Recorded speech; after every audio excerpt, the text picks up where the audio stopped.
Patuloy po tayo sa ating naudlot na pinag-uusapan na po natin na siyang ating tinatalakay. Yun nga po yung sinasabi natin na kung saan sa sariling channel na ito ay ating binibigyang pansin ang katotohanan.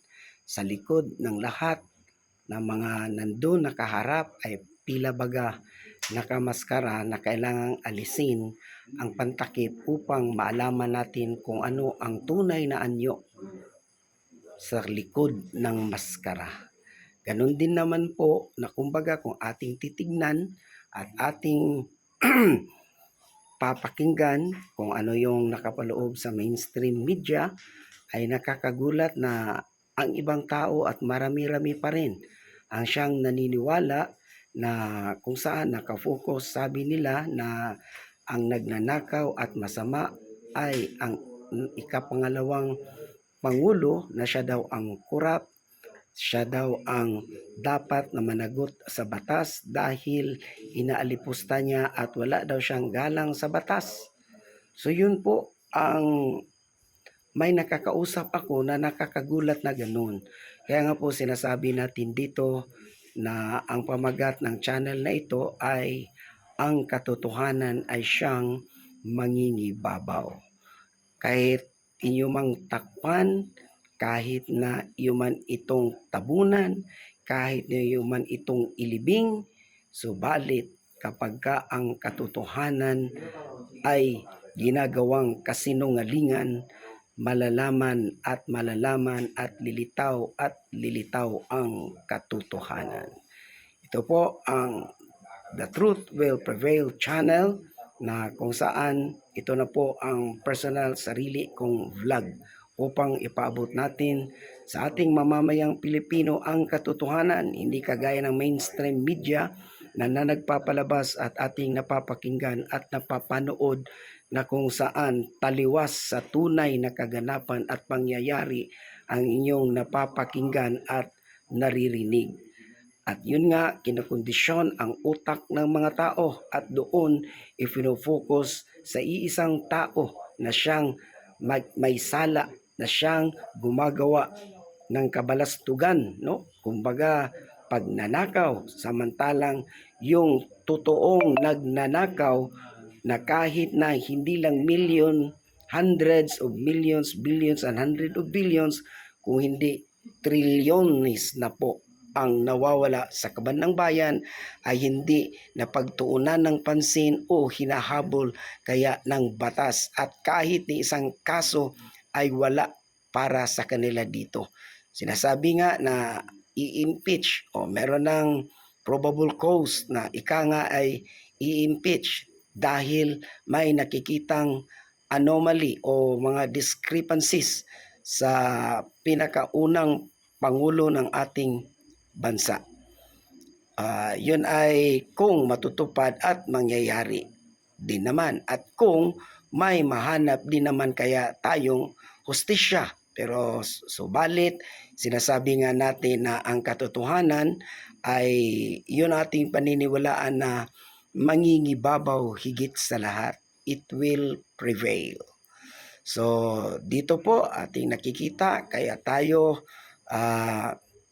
nag-i-exert ng effort, no? Dahil ito lang ang atin din namang nakikitang pwede nating magawa na makakatulong sa taong bayan upang mapaabot sa kanila kaisipan na tinatakpan at kumbaga sa isang anyo ay minamaskarahan para hindi makita ang tunay ng anyo sa mga nanunungkulan. Hindi ko po unang hahabaan ng ganun dahil ito po ay pasimula pa lamang po ng aking vlog. So parang nagpapakilala pa lamang po tayo dito, at ito po ang una nating pinapaabot na ang kinakaharap ng ating bansa, ating tinitindigan, ang atin pong karapatan na ipahayag ang ating saloobin at damdamin upang nga po sa mga taong nang aabuso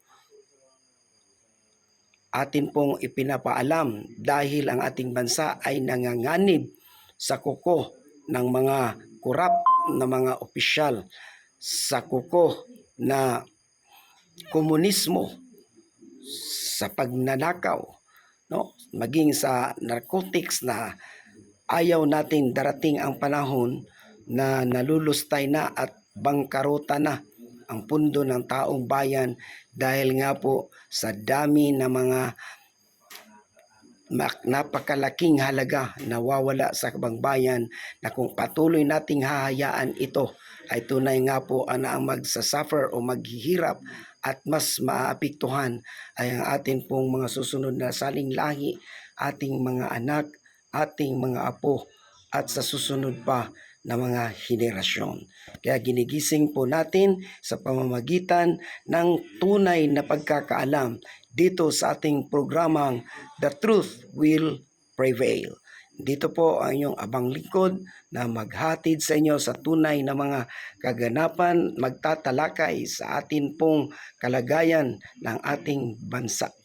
So, nagpapasalamat po ako sa patuloy na mga magsasubscribe sa channel na ito hanggang sa makapag-live na po talaga tayo at doon po ay atin pong pagkakaisahan na magsama-sama tayo at mapapakinggan din natin ang inyong mga saloobin sa pamamagitan ng mga komento dahil naka-live na nga po tayo. For the meantime, ito lamang po ang ating pinapaabot at akin pong pagpapasalamat na bagamat tayo nag-uumpisa, darating din ang takdang panahon na makakapag-live tayo para magkakasama na tayo at akin ding mapapakinggan at mapaabot din sa taong bayan ang inyong mga hinaing o inyong mga saloobin o kung ano ang inyong mga opinion o komento na nais ninyong ipaabot sa pamamagitan din ng ating channel na The Truth Will Prevail.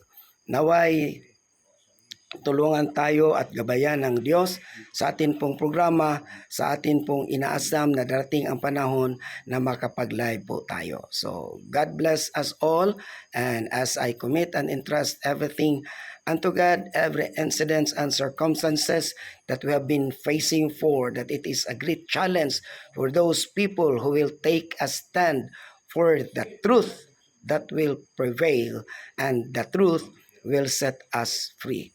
Thank you po and good morning po sa lahat. God